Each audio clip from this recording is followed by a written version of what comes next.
Narwhals. The unicorns of the north are on a mission to reach the new fishing grounds in the bays that have been frozen up all winter but are now opening up. To get to them, the narwhals must travel down leads, temporary cracks in the ice. But these new roads could close at any time, cutting off the air that they need to breathe.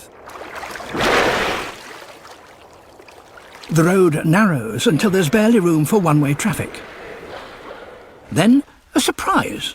Narwhals coming from the other direction. It's a standoff. Each team faces an armoury of sharp tusks.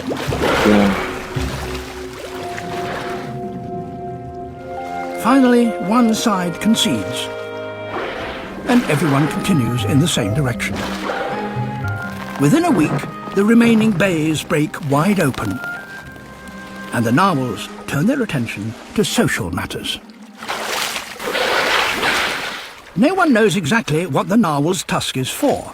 Some say it's used for fencing, yet these exchanges are too gentle to be real fights.